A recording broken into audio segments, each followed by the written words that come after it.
Salam damai dan bahagia. Dalam dunia yang penuh kesibukan dan hiruk-pikuk, banyak dari kita merasa lelah, gelisah, bahkan terputus dari diri sendiri. Di tengah laju zaman yang kian cepat, manusia mulai mencari sesuatu yang abadi, ketenangan. Sebagian memilih zikir, sebagian bermeditasi, sebagian lagi menjalani yoga. Pertanyaannya, di antara ketiganya, manakah yang paling menenangkan otak?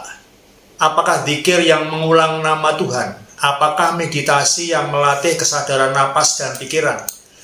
Ataukah yoga yang menggabungkan postur, napas, dan batin? Video ini akan mengulas jawabannya dengan pendekatan neuroscience modern, psikologi, dan makna spiritual yang terdalam. Mari kita mulai. Sebelum kita bahas prakteknya, mari kita pahami dulu apa yang sebenarnya terjadi dalam otak ketika kita merasa tenang. Ketika kita stres, tubuh mengaktifkan sistem saraf simpatik, denyut jantung naik, hormon kortisol dilepaskan. Pikiran melaju tak terkendali. Sebaliknya saat kita tenang, sistem parasimpatik aktif. Pernapasan melambat, otot-otot rileks, otak melepaskan serotonin, dopamin, GABA, yaitu senyawa kimia penenang yang alami. Area prefrontal cortex, bagian otak untuk berpikir jernih, menjadi lebih aktif. Sementara amigdala, pusat ketakutan dan emosi negatif, menjadi tenang. Tiga praktek ini, zikir, meditasi, dan yoga, itu masuk ke dalam zona ini. Tapi dengan cara yang berbeda. Zikir adalah bentuk pengulangan nama atau sifat Tuhan. Dalam tradisi Islam, zikir bisa berupa la ilaha illallah, subhanallah, atau sekedar Allah.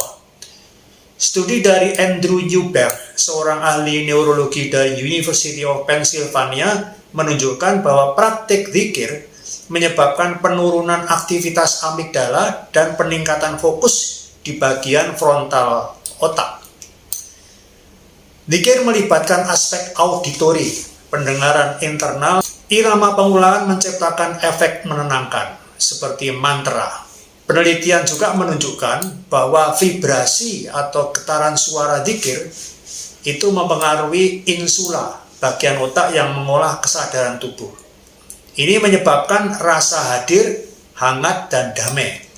Dan jangan lupakan aspek iman. Ketika seseorang percaya bahwa ia sedang berdialog dengan Tuhan, maka ini menciptakan efek spiritual yang tak tergantikan oleh teknik lain. Dengan mengingat Allah, hati menjadi tentram. Itu dalam Quran surat Ar-Ra'd ayat 28. Meditasi adalah latihan untuk menyadari pikiran tanpa menghakimi. Duduk, mengamati nafas, menyadari pikiran datang dan pergi. Sebetulnya ada tiga bentuk meditasi, yaitu meditasi mindfulness tadi, kemudian juga ada meditasi konsentrasi, dan meditasi dengan mantra yang dilakukan oleh kelompok meditasi transcendental meditation. Penelitian dari Harvard University di Neuroscience Laboratorium menyebutkan bahwa mereka yang rutin bermeditasi memiliki aktivitas yang lebih tinggi di prefrontal cortex dan menurunnya volume amigdala.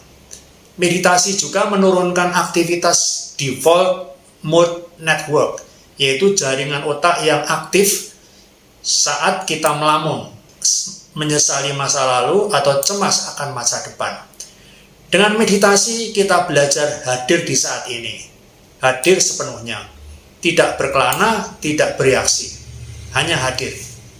Inilah yang membuat meditasi sangat menenangkan. Ia mengajarkan bahwa ketenangan bukanlah hilangnya pikiran, tapi kemampuan menyadari pikiran tanpa larut di dalamnya. Yoga bukan hanya olahraga. Ia adalah praktek kesadaran melalui tubuh. Dalam yoga, kita bergerak dengan napas. Setiap gerakan memiliki makna. Postur yang dijalani dengan kesadaran mengaktifkan sistem saraf parasimpatik dan membuat kita terhubung dengan tubuh kita sendiri. Studi dari Boston University menunjukkan bahwa yoga itu meningkatkan kadar GABA di otak. zat kimia yang membantu menenangkan sistem saraf. Gerakan dalam yoga juga merangsang saraf vagus, jalur komunikasi utama antara otak dan organ dalam. Ketika saraf ini aktif, kita merasa aman, nyaman, dan damai. Yoga juga terbukti meningkatkan heart rate variability, penanda keseimbangan emosional dan kesehatan jantung. Mari kita bandingkan ketiganya secara ilmiah. Zikir memberikan ketenangan melalui makna spiritual dan pengulangan suara yang mempengaruhi pusat emosi otak. Meditasi membawa keheningan melalui pengamatan pikiran dan penguatan kontrol emosi.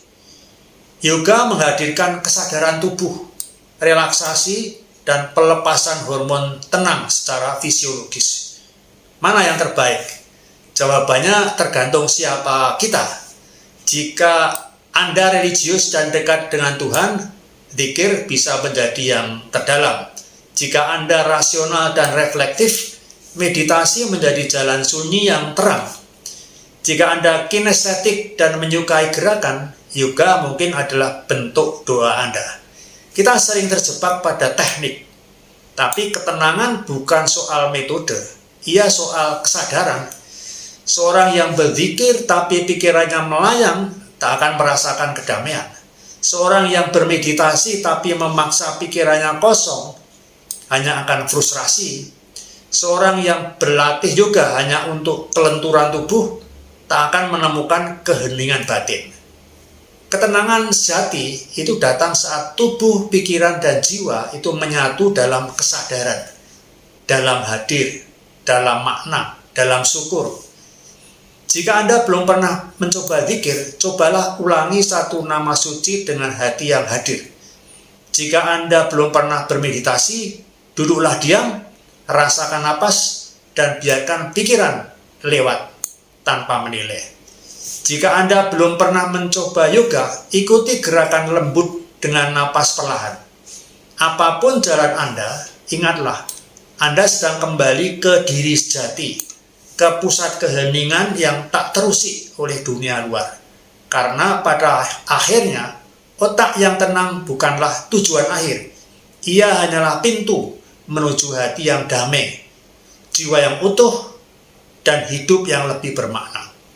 Sintesis tertinggi dari ketenangan jiwa itu kini mari kita bahas satu pendekatan yang mengintegrasikan semuanya dalam bentuk gerak RCI, Relaxation, Concentration, dan Imagination.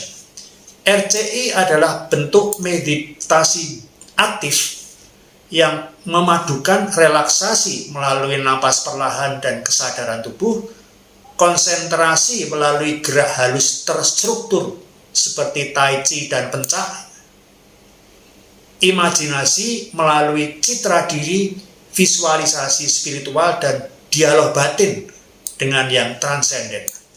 RCI itu mengambil kearifan dari zikir yang repetitif dan penuh makna, dari meditasi yang hening dan mengamati, dari yoga yang menyatukan tubuh dan napas, dari gerak yang menyerupai tai chi yang mengalir dan menyatu dengan energi alam, dan dari gerakan pencak silat yang mendisiplinkan gerak dengan batin.